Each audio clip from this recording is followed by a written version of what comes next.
Platicando a la Carrera, un podcast de Kilómetro 7. Correr es un estilo de vida. Correr es compartir, convivir. Correr es hacer comunidad. Platicando a la Carrera. Entrevistas, tips de nutrición, recomendaciones de tenis y accesorios, anécdotas, competencias y mucho más. Amigas, amigos de Kilómetro 7, ¿cómo están? Bienvenidos a una edición más de Platicando a la Carrera. Hoy con Virginia Magaña, ¿cómo estás? Hola, hola. Bien, bien. Y con un invitado súper especial, Aldo Chavarría. ¿Cómo estás, amigo? Mucho gusto. Bueno, más bien, muchas gracias por la invitación y por la... No, y también mucho gusto de vernos. Sí, ya sé. Más bien le iba a decir mucho gusto a Vicky y se me fue. No, muy bien, Aldo. ¿Cómo estás? Triatleta, corredor, emprendedor también. Tienes muchísimas facetas. La verdad, es un gusto y un honor que nos acompañes. Y pues vamos, si quieres, empezando por el tema deportivo, ¿no? Platícanos un poquito tu historia. Yo ya la hemos platicado muchas veces fuera de cámaras, también en algunos en vivos, pero platícanos un poquito tu historia, cómo adquieres la discapacidad y cómo empiezas a generar, cómo llegas al deporte, ¿no? A los maratones y a todo este rollo. Bueno, yo adquiero la discapacidad en el 2009 por un accidente automovilístico en la ciudad de Guadalajara. Sufrí el accidente y tuve fractura en la columna, que es lo que ocasiona una lesión medular. Entonces, la lesión medular es como, depende de dónde hayas tenido la lesión, es como si alguien llegara y te cortara el cable y de ahí para abajo no mueves ni sientes, porque es la que transmite las señales del cerebro, lo que quieras, ¿no? Entonces, bueno, ya adquiero la discapacidad. En esta búsqueda, obviamente hay un proceso ahí intermedio de volver a recuperar tu autonomía con lo que tienes de tu cuerpo, volver a adaptarte a tu nueva condición, a tu sensibilidad. Y en esa búsqueda yo siempre había hecho ejercicio. Te voy a interrumpir, Aldo. ¿Qué edad tenías? 29 años. 29 años. Uh-huh.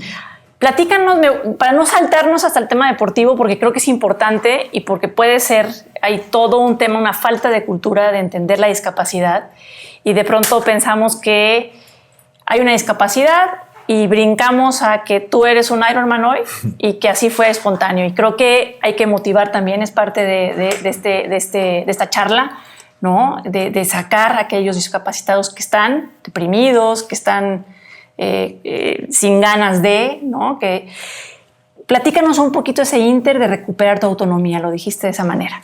Sí, de hecho nosotros porque hablo como asociación, que también ahorita les platico, sí. Nosotros utilizamos mucho la palabra autonomía porque en la lesión medular puede pasar que tengas una lesión muy alta, cuando es cuadripléjico no mueves las manos y a pesar de que no puedes ser independiente, que pudiera llegarse a pensar que la palabra independiente hasta puede ser utópica porque todos dependemos de alguna manera de los demás, ¿no? Claro. Pero nos gusta mucho utilizar la palabra autonomía porque aunque tú no puedas moverte, siempre y cuando tengas un proyecto de vida y tengas tu trabajo y eso, puedes autodeterminarte, es decir, yo eso es lo que quiero ser, igual va a haber alguien que me ayude durante toda mi vida, pero yo soy capaz de autodeterminarme. ¿Por qué? Porque tengo una chamba asistida con una computadora, lo que tú quieras, pero es como autodeterminar. Yo tengo mi proyecto de vida, yo autodetermino qué es lo que quiero ser.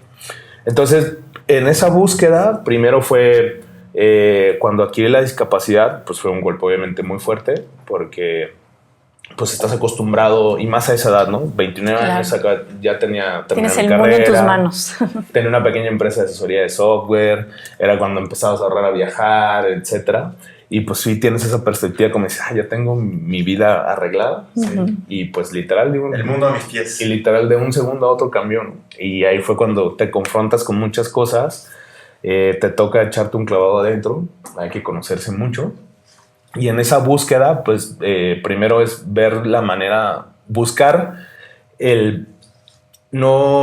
buscar la razón o a eso que te pasó, porque siempre cualquier sufrimiento que tengas, si no tienes una razón, un motivo por el cual salir adelante, pues no, ahí te quedas, ¿no? Entonces primero fue como yo buscar qué es el motivo por el cual dicen que si tus porqués lo tienes muy claros, los cómo se van a dar solos, ¿no? Y fue así. Aunado a eso, yo también tenía el ejemplo de mi mamá. Cuando yo adquiero discapacidad, había fallecido mi papá 6 meses antes de cáncer y mi mamá llevaba 10 años con cáncer. Entonces, pues yo tenía el ejemplo en casa. Entonces, pues no era tan fácil de tirarme a la cama claro. Y pobrecito de mí, ¿no? Entonces, pues ese ejemplo también me fortaleció y siempre fue como muchas metas a corto plazo. Siempre yo les digo que hay algo que cuando más estás así hundido en el fondo, siempre le digo que los que más me dan miedo son como las arenas movedizas, que es cuando por más que hagas te sigues hundiendo. Y entonces ahí es cuando yo digo, pues todos a corto plazo. ¿Por qué? Porque es como vas viendo avances tú y es como que te alcanzas a respirar. Y eso fue lo que a mí me sirvió mucho desde se van a reír, pero yo mi meta a corto plazo fue primero poner los calcetines yo solo. Porque cuando adquieres la discapacidad de lesión medular, sí pasa que pierdes control de tronco, pierdes fuerza en las manos, es como que tu cuerpo se tiene que volver a acostumbrar a muchas cosas. Entonces fue eso, metas a corto plazo, de poder hacer yo solo las cosas, porque literal no podía ni vestirme. Al principio, el primer mes, pues no podían exprimir limón, cosas así, ¿no? Entonces fue esa parte de metas a corto plazo, empezar como a ver un avance y entonces ya te dio esa motivación. Y bueno, yo siempre, durante toda mi vida he practicado deporte, básquetbol. Sí. Y obviamente cuando se enteraron que yo adquirí la discapacidad, pues luego me buscaron porque estuve en las selecciones de la prepa, de la universidad y también del estado de Jalisco. Pero ya no me sabía igual. Entonces más bien me evoqué como a buscar otro deporte que no había practicado y el primero que salió fue el tenis en silla de ruedas. Y entonces me clavé muchísimo, hubo un circuito, estaba muy padre todo, pero bueno, ahí ya hubo un problema ahí con las federaciones, desapareció, de ahí que nomás hay como 3 o 4 ya. Qué raro, que en México haya sí, dificultades con hacer. Aparte fue problema directamente con la ITF, pues es la que coordina todo el tema del tenis y por consecuencia también administra lo que es el tenis en silla de ruedas. Pero acá se llama FEMEDECIR, que es la Federación Mexicana de Deporte en Silla de Ruedas, dijo, no, yo también quiero que me den dinero, ¿no? Porque la ITF decía, tengo este presupuesto para promover el deporte adaptado. Pero ellos quisieron quedarse, total, de ahí eso se acabó. Y en esa búsqueda de un nuevo deporte, yo vivo muy cerca del Parque Metropolitano, pero de Guadalajara. De 5 kilómetros. Sí, de 5 kilómetros. Entonces, pues amigos iban ahí a hacer su recorrido de 5 kilómetros las mañanas. Y dije, pues yo también voy. Y así, pues típico de, la carrera de 5 y ya te avientas a la de 10. Creo que entonces el proceso de todos de 10, luego de 21. Después ya te quitas el miedo al maratón y ya te vuelves vicioso de los maratones. Y no ya, te quita. Sí, no, ya después si te gusta ya no te saben igual los de 5 de 10. Digo, creo que a todos nos pasa eso, ¿no? Después dices, qué payaso, no vas a las de 5 de 10, pero dices, la levantada. La levantada y el... Pero también se disfruta, ¿no? También se disfruta luego. Oye, Aldo, pero a ver, de no poder exprimir un limón a jugar tenis... O sea, me refiero que el tenis requiere de fuerza. Sí, tuvo un proceso, obviamente, de rehabilitación. Hubo 3 meses. ¿Cuánto tiempo fue eso? Fueron casi 6 meses de 8 horas diarias de rehabilitación. 8 horas diarias. Ajá, 8 horas diarias, como desde natación, de varios tipos de terapia. Muy bien. Sí. Pues bueno, todo un proceso, ¿no? Sí. Y mucha disciplina. Sí. Sí, fue sobre todo como la constancia. A veces la terapia en rehabilitación más bien es como constancia. Sí. En el deporte sí es más disciplina, pero bueno, también tiene que ver mucho. La disciplina te da esa constancia, ¿no? Te la va dando. Sí. Y el saber que esto que decías tú creo que es fundamental para cualquier cosa en la vida, no más para el deporte, el ir dando un paso a la vez. Esto que dijiste me parece importantísimo, de cómo de pronto queremos, aquí nos llega mucha gente y de pronto de 5 quiere correr un maratón, ¿no? Y es un paso y queremos, entonces nos lesionamos, se nos va la motivación, se nos olvida la disciplina, ¿no? Entonces, este asunto de un paso a la vez, me encanta que lo hayas dicho.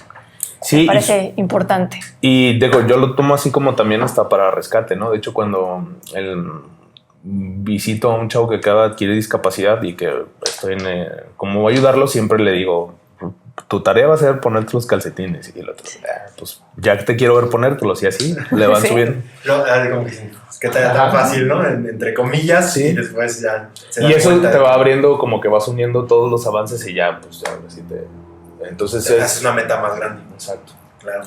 Platícanos un poquito de tu primera carrera, ¿no? O sea, porque digo, todos creo que nos acordamos de nuestra primera carrera, de cómo llegas y cómo te levantas temprano con la emoción y un día antes no sabes ni dónde se recoge la playera, ¿no? O sea, y eso aunado a que me imagino que tus amigos te explicaron o algo, pero no sé si alguno de ellos también iba en silla de ruedas. O sea, ¿qué fue diferente a lo que tú ves digamos, de las carreras, de las personas general, ¿no? Digamos.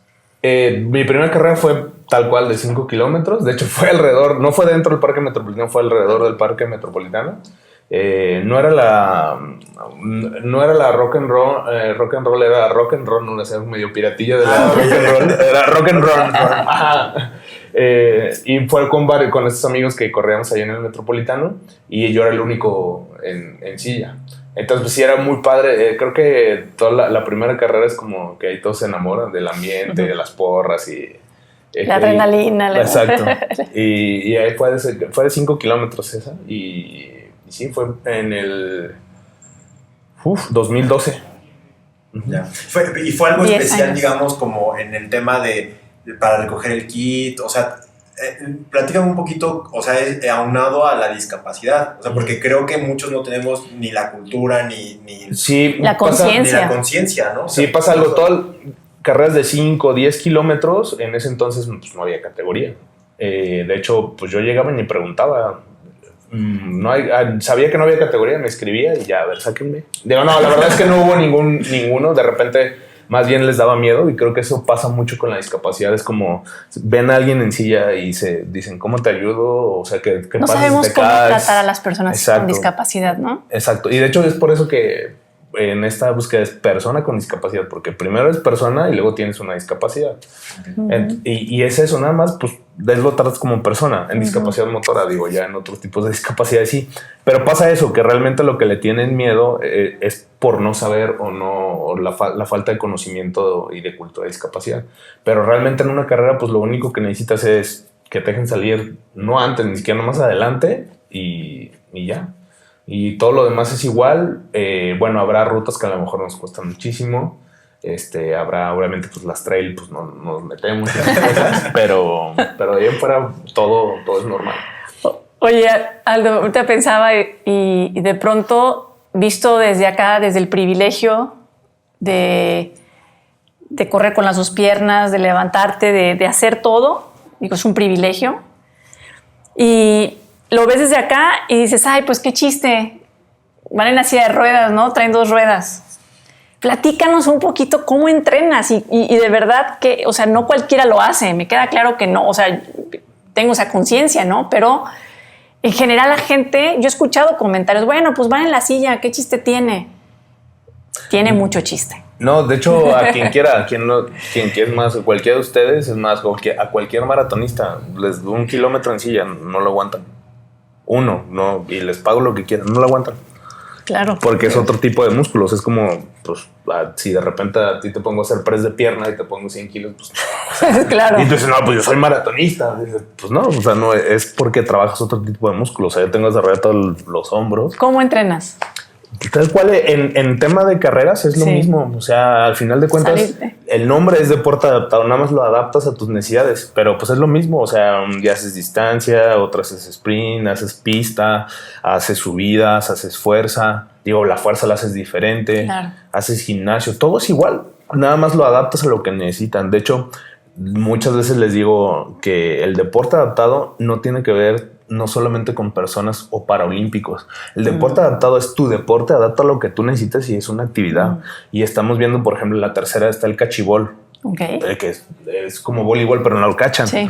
Eso es el deporte adaptado. Y no solamente es necesita ser un deporte profesional que lo practiques. Practica deporte, adáptalo, adapta lo que tú necesites.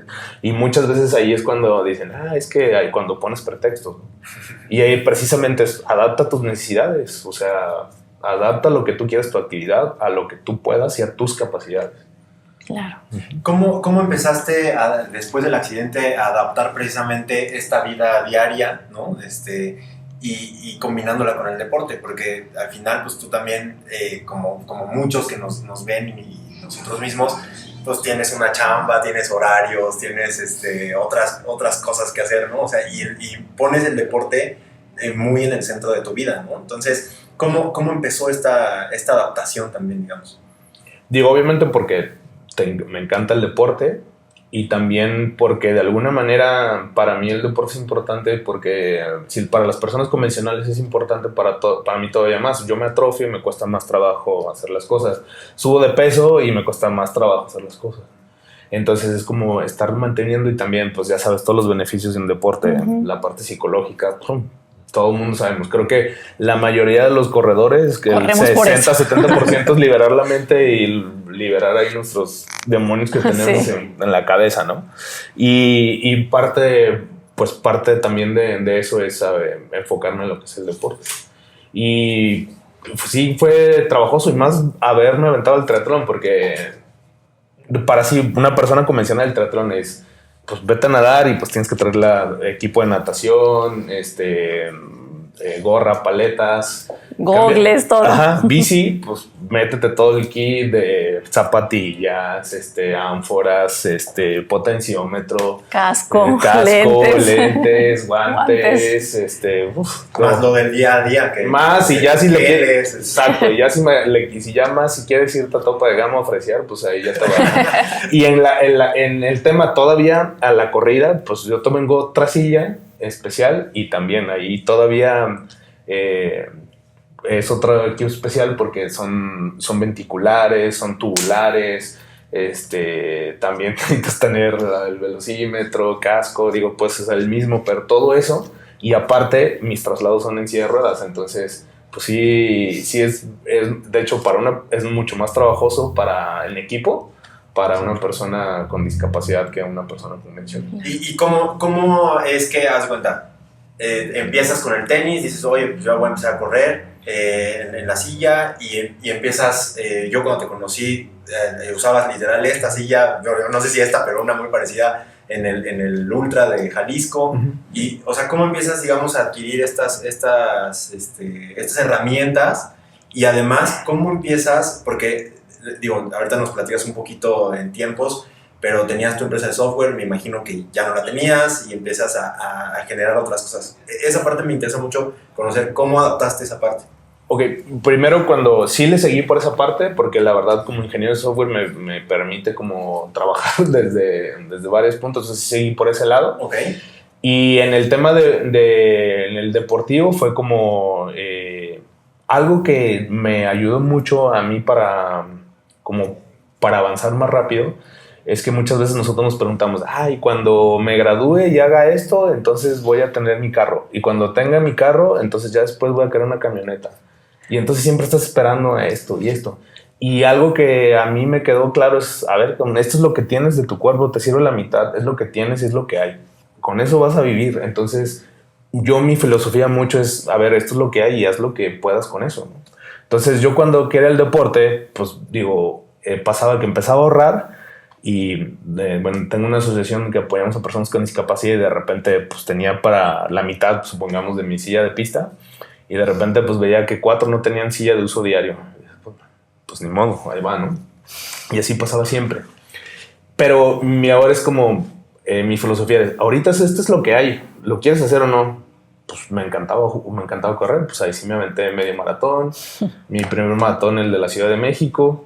Me aventé ese año, el 2016 fueron el maratón de la Ciudad de México, después el de Querétaro, el de Guadalajara, y fueron un mes de diferencia para llegar al ultra de 100 kilómetros, el de aquí de León, el de aquí del Metropolitano de León. Fue en el 2016 de 100 kilómetros y hice 12 horas, salió después del 80, ya se me subió, quedó como en 6 promedio del kilómetro. Pero era esa filosofía de, a ver, esto es lo que hay y te esperas a conseguir algo, te esperas a que llegue, o si me hubiera esperado tener la silla, primero, a mí me llegó la silla de pista porque de repente se enteraron en empresa que decir, a ver, tiene una asociación, hizo un ultra de 100, hizo un ultra de 50 en una silla de uso diario.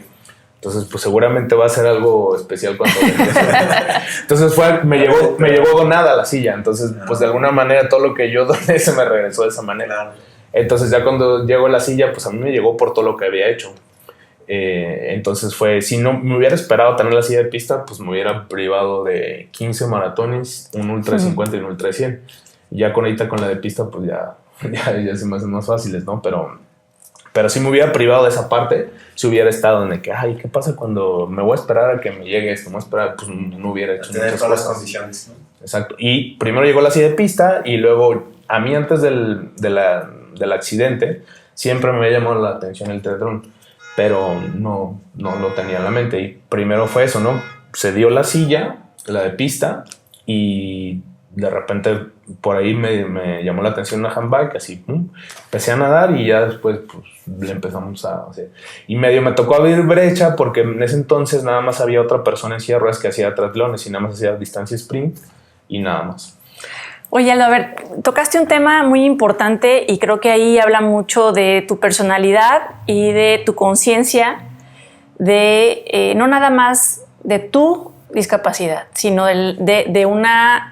que hay una población con discapacidad y vivimos en un país en donde no está adecuado el país para la discapacidad, donde no hay una cultura para personas con discapacidad, donde hay una carencia de políticas públicas, ¿no? para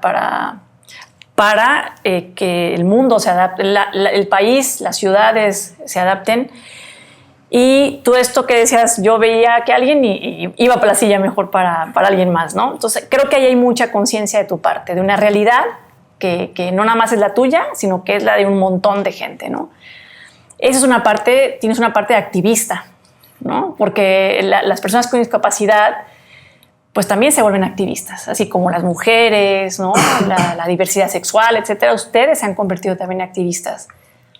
Platícanos de esa parte de tu activismo, de hacer conciencia de las personas con discapacidad. Cuando yo adquiero la discapacidad, me salvo la vida porque literal me la salvaron. De mi familia le dijeron, despídense, este güey no amanece. Yo llego a mi casa con discapacidad y ¿esto con qué se come? Los doctores cumplen su chamba, te salvan la vida, pero llegas a tu casa y no te dicen cómo pasarte tú solo a la cama, cómo pasarte al baño, cómo vestirte, qué tipo de silla de ruedas usar, porque debes de ser una silla de ruedas hecha a tu medida y a nivel de discapacidad. Todo eso no te lo dicen.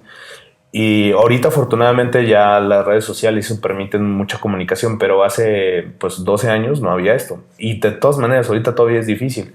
Pues tan es así que digo, el motivo de mi visita, aparte de estar aquí con ustedes, pues es un curso de donación de manejo de silla de ruedas.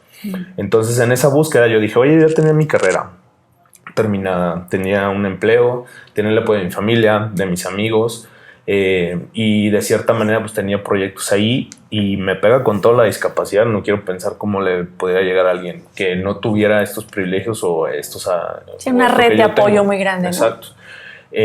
Pues ahí fue cuando nos empezamos a dar cuenta y aparte también de la falta de inclusión.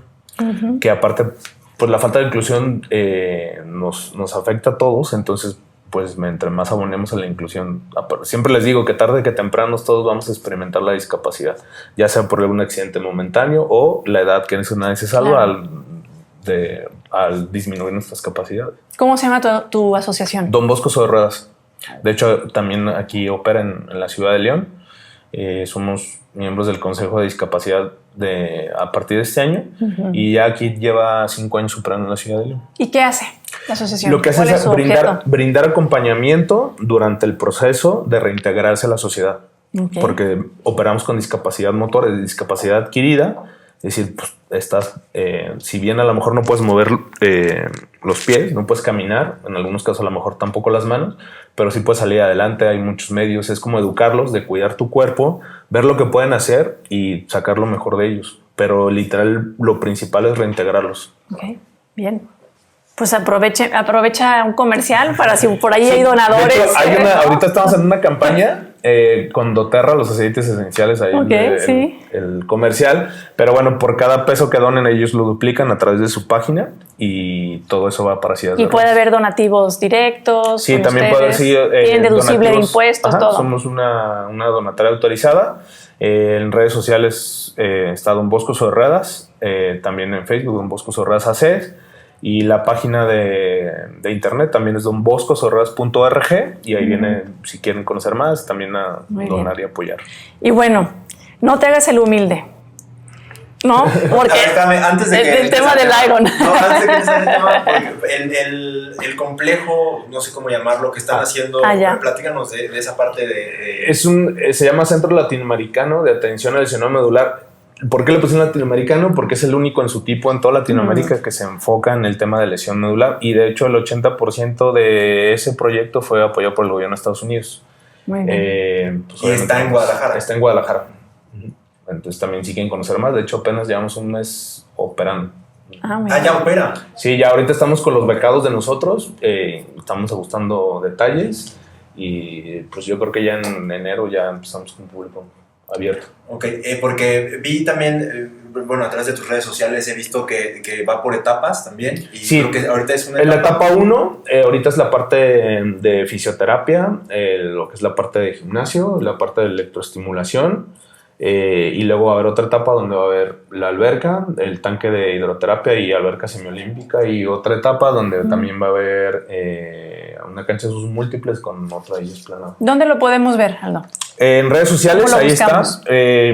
Todavía no abrimos la página porque lo vamos a abrir hasta que ya hablamos a público, pero en las redes sociales ahí viene, inclusive vienen algunos reportajes que nos hicieron algunos periódicos. Sí. Y esta parte, digo, para entender un poquito como tu funcionamiento ahí es, o sea, lo apoya el gobierno de Estados Unidos, pero es de tu asociación. Sí, y tú eres el proyecto o sea, fue apoyado por el gobierno de Estados Unidos, pero yo soy el director de la asociación y del centro. Okay. Y esto de Corazón Invicto también es un tema para recaudación de fondos. Hay una línea que se llama Corazón Invicto, con lo cual está padre, porque es más bien, el Corazón Invicto no es aquel que nunca ha sido derrotado, sino que no se da por vencido. Entonces, como ese mensaje por ahí queda con nosotros, con la asociación. Súper, ¿no? Es que traes tantas cosas. Sí, ya no sabemos de qué hablar. El Ironman, dije, me acordé del centro. Sí. Que bueno, la verdad es que como yo lo he visto en tus redes sociales, o sea, sí, el gobierno de Estados Unidos o a través de otros gobiernos, no sé, o empresas grandes apoyan y ponen mucha lana, pero también podemos hacer nosotros un poquito de diferencia ahí con donativos. Sí, para donativo chiquito, pues, ¿no? Sí, claro, desde todo suma, y todo, algo que también me gusta recalcar es que algo que hemos visto cuando estamos en este tema de la asociación es que muchas veces algunas otras asociaciones como, digo, están, pero pues todo el mundo sabe, UNICEF, Greenpeace, si tú donas un peso se va en su estructura y a lo mejor le llega un centavo al niño, y lo que nosotros es que el patronato garantiza la operación de la asociación. Tenemos un patronato que cubre los gastos fijos de la operación, entonces si tú me donas un peso yo te garantizo que ese peso va a caer en una persona con discapacidad. Súper importante. Y pues ahora sí vamos a... Pues bueno, es un gran modelo, porque aparte el tema de las ONGs es emprendimiento y es, no estás generando lucro, pero estás generando bienestar para muchos, ¿no? Entonces eso, pues muy relevante yo creo que para ti, ¿no? Sí. O sea, creo que es algo importante y para ti. Sí. De hecho, luego de repente varias veces te cuestionas, porque sí llega el punto en que, digo, este año me subieron una categoría elite en corrida, entonces de repente sí como que le dedico el deporte, le dedico esto, pero bueno, ahí se irán combinando de alguna manera. Pues sí, te decía, no te hagas el humilde, porque hacer un Ironman no es cualquier cosa, ¿no? Y eres el primer mexicano en hacer un Ironman en silla de ruedas. En silla de ruedas. La experiencia. Digo, lo hiciste, sabemos que son 3.8 nadando.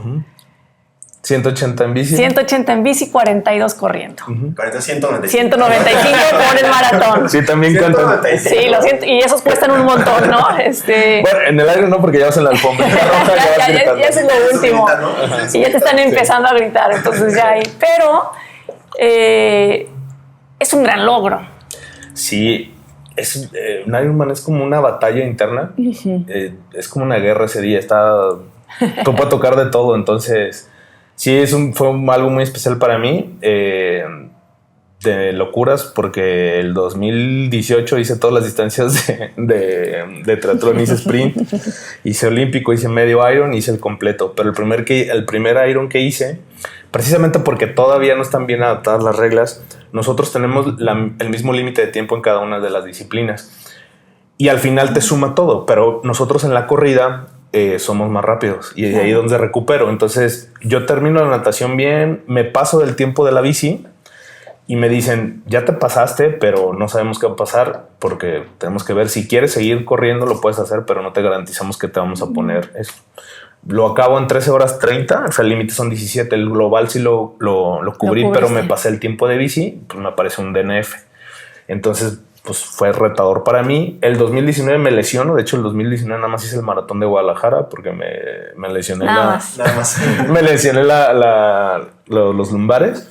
2020 pandemia, yo dije, yo ya tenía, de hecho yo el 1 de enero del 2020 yo había pagado mi inscripción al Iron y ya quería terminarlo, ¿no?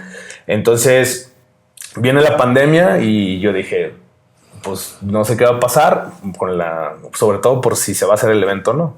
Y pues ese año fue entrenar y aún así buscarle el llevarlo la asociación, porque también pues obviamente disminuyeron bastante lo que son los donativos, entonces pues ahí la empezamos a llevar.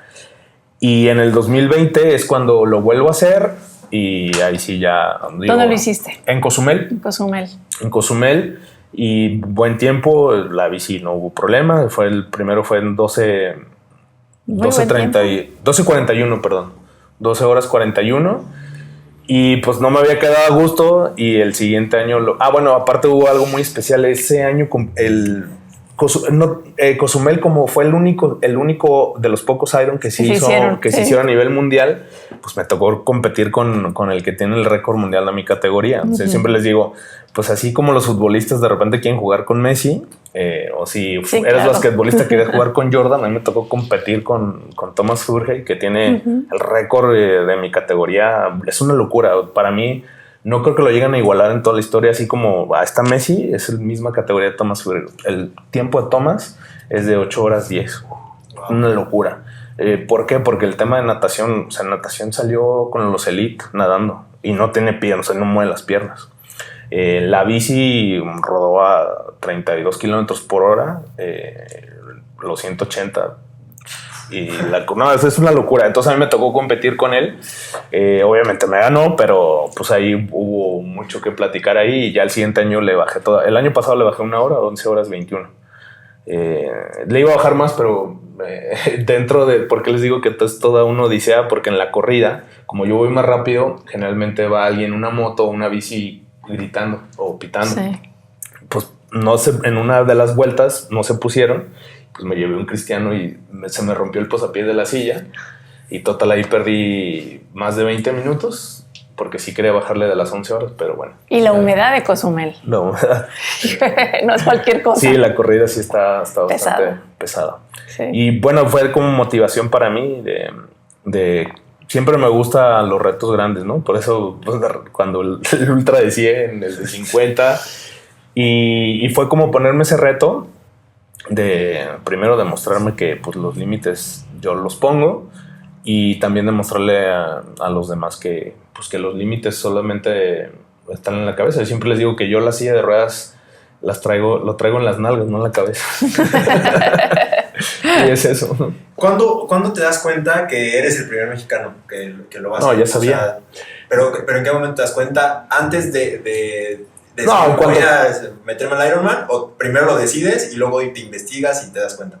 No, o sea, no. Yo cuando empecé con el teatro, obviamente mi objetivo no era ser el primer mexicano en hacer el Ironman. O sea, haces el sprint, te gusta, si es el olímpico. El 73 ya dices, mira, de repente te pones a investigar. Sí, claro, terminas el 73, me siento, y luego dices, pues imagínate, terminas y otro.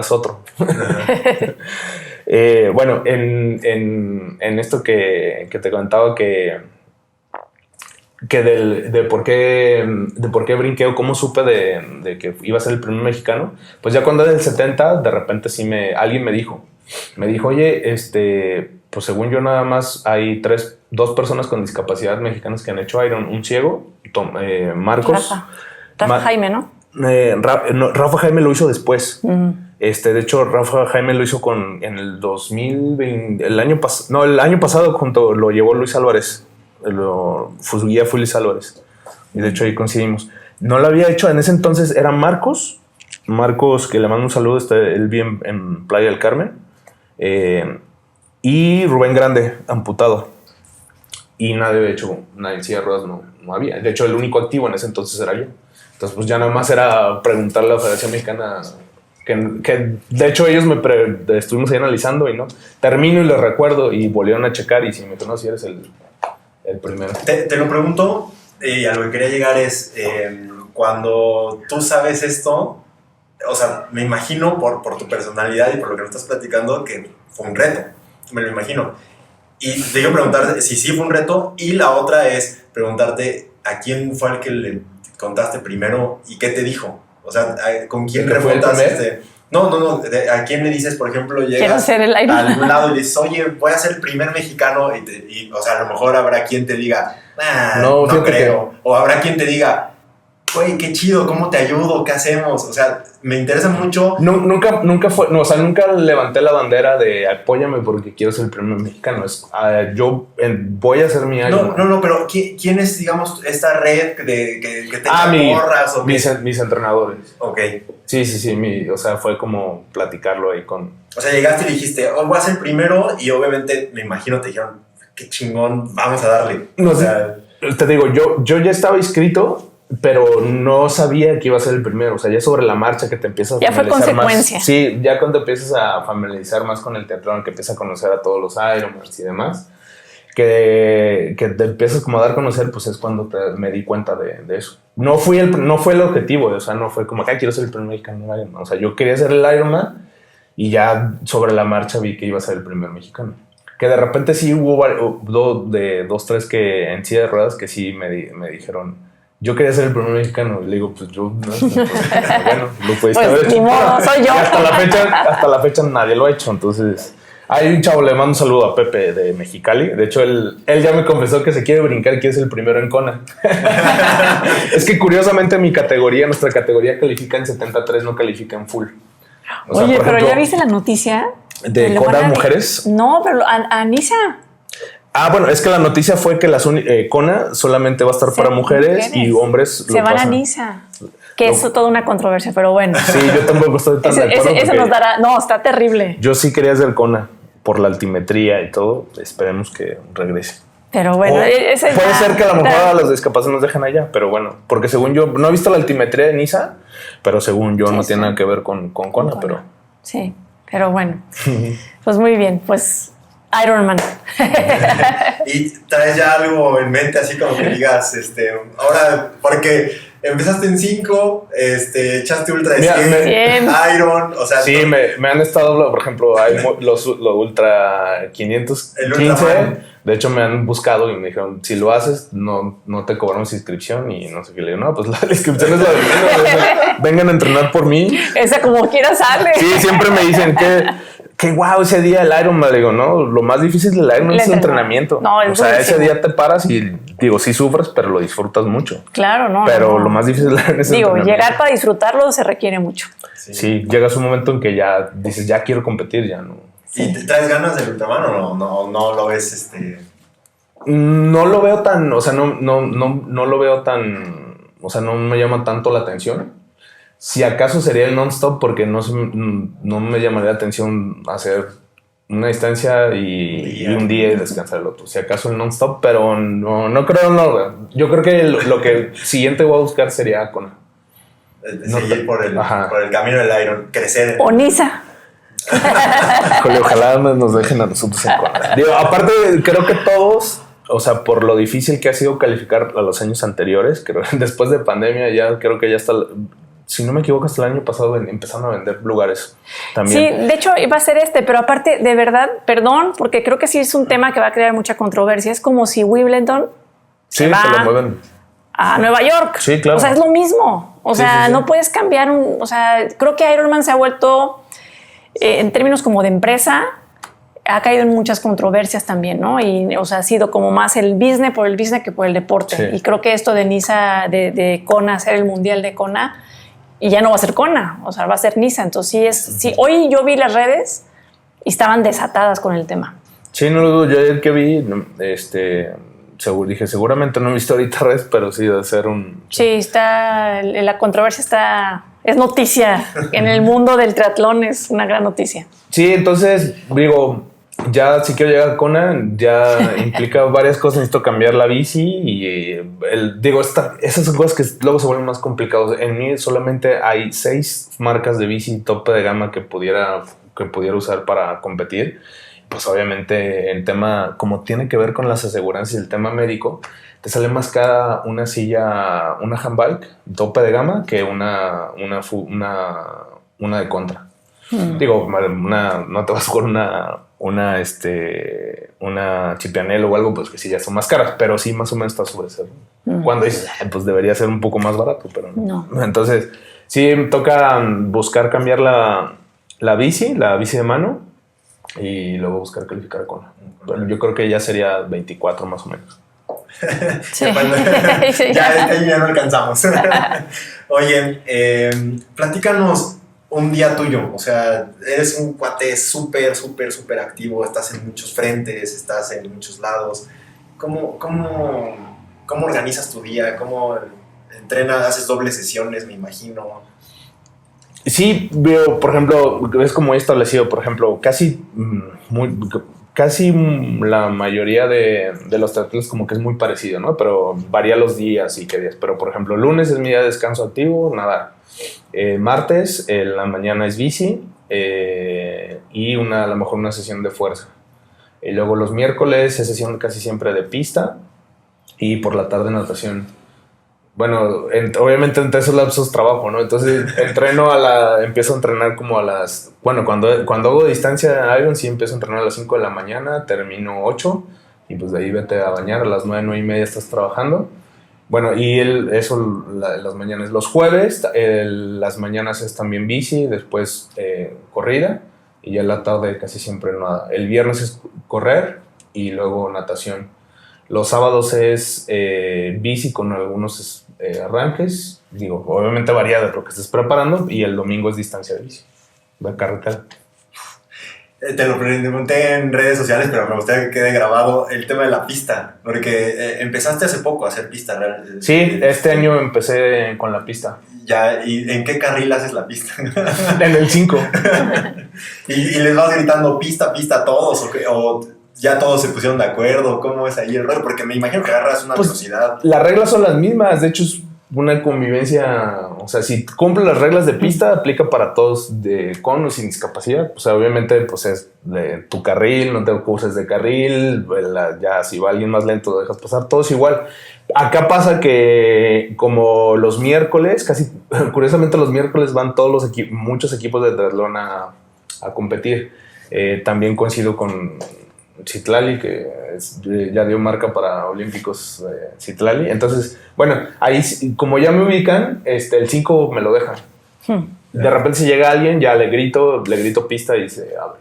¿Y la pista cómo la entrenas? Igual 800, miles, Bueno, mi entrenador sí se mancha porque casi siempre son, por ejemplo, ahora para el maratón de... ¿Cuál fue? El de Duluth. Pues sí, de repente, hasta pienso que escucho mal, de repente... son 5 miles. Y yo, ¿qué? No, y bien.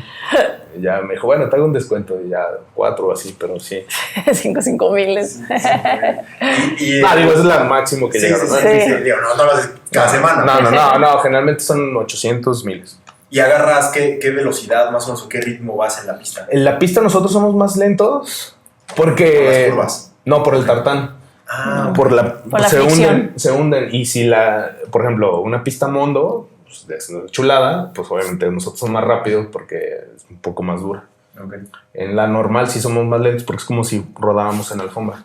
Claro. En la pista más o menos se debe rodar como 19, 20 kilómetros por hora.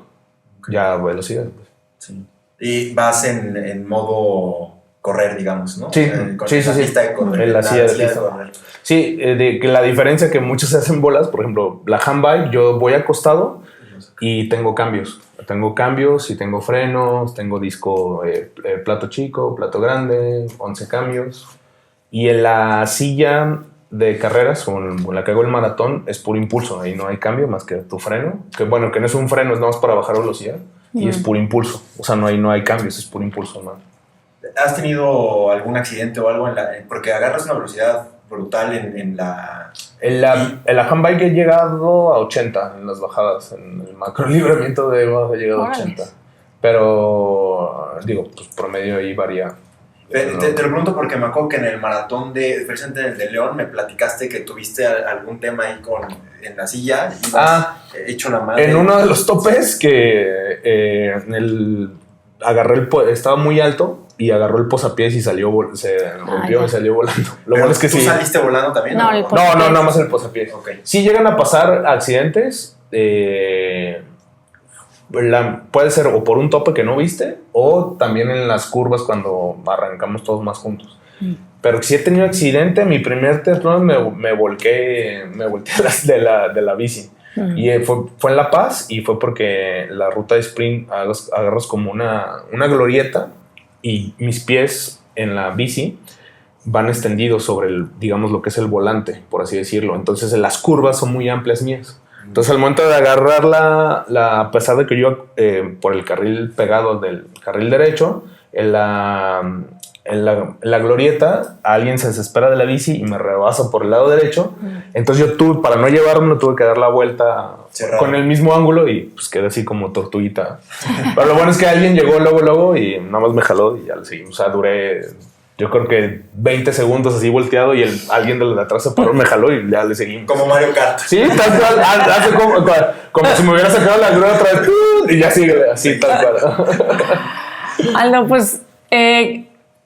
siempre que tenemos invitados y más un invitado pues como tú, como decía Poncho, tienes una cantidad de cosas por qué platicar, ¿no? Eres emprendedor, deportista, impulsas a gente, etcétera, miles de cosas, sigues con tu carrera. Podríamos estar aquí 3 horas, esa es la verdad. Podríamos tener un programa hoy de 3 horas. Pero para ir cerrando, a mí me gustaría rescatar esto que comentaste, es plantearnos metas pequeñas en la vida en general, ¿no? No ponernos pretextos si nos falta algo para hacer lo que deseamos y no dejar de insistir en una cultura de inclusión para las personas con discapacidad.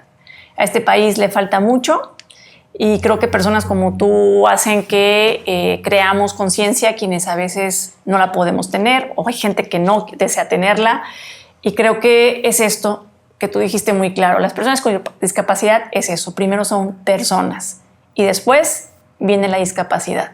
Entonces yo me quedaría con esas 3 cosas que tú comentaste, me voy con eso y creo que como muchas cosas cuando no son nuestra realidad nos cuesta trabajo integrarlas, ¿no? Cuando no son, pero tener la conciencia nos hace que seamos conscientes de ese otro, ¿no? Como creo que eso es lo importante de tener la conciencia. Y yo me quedo con la tarea, nunca he buscado tu asociación, confieso, y creo que me gustaría que muchas personas pudieran buscar la asociación que tú estás liderando, porque tenemos que contribuir a esta conciencia de la inclusión. Definitivamente creo que para mí me quedo con eso, que queda como en esa parte superior con esta plática, y el deporte es consecuencia de crear esa conciencia, ¿no? O sea, creo que el deporte sigue y el deporte es un bien para todo mundo, ¿no? Creo que es una demanda biológica que tendríamos todos, que no todo mundo lo hagamos, esa es otra cosa. Pero yo creo que sin discapacidad, el deporte es un beneficio para todos, ¿no? Entonces, gracias por compartir tu historia. No, gracias a vida. ustedes por la oportunidad de compartir. Y pues aquí a la encargado de la orden y también a los de León, a donde nos vean, pues está la Asociación Don Bosco Sorredas. Si conocen a alguien con lesión medular en León, nos pueden contactar y alguien va a ir ahí a buscarlos y apoyarlos. Padrísimo. Seguro. Pues Aldo, muchísimas gracias. Digo, ya para no extendernos un poquito más, tú sabes que yo te admiro muchísimo. Síganlo en redes también. Además es muy divertido. Además de todo es muy divertido. Sí, tengo un humorcito negro bastante interesante. Contesta los mensajes, es buen amigo. Entonces, síganlo en sus redes, síganlo en las redes de la fundación. Y pues en lo que podamos sumar también, ya sabes que cuentas conmigo personalmente, con Kilómetro 7 como empresa. Y pues vamos a darle, ¿no? A seguir haciendo retos, a seguir sumando y pues a seguir devorando kilómetros. Me quedo con lo del corazón invicto. Si lo repites, me encanta. Sí, de hecho también es... el corazón invicto no es aquel que se vence, ¿sí va? Corazón invicto es aquel que no es aquel que no haya perdido, sí es aquel que no se da por vencido. Así es, pues tú eres un gran ejemplo. Muchas gracias, amigo, y nos vemos en la que sigue. Gracias. Gracias. Gracias. Saludos. Platicando a la carrera, un podcast de Kilómetro 7. Correr es un estilo de vida. Correr es compartir, convivir. Correr es hacer comunidad. Platicando a la carrera. Entrevistas, tips de nutrición, recomendaciones de tenis y accesorios, anécdotas, competencias y mucho más.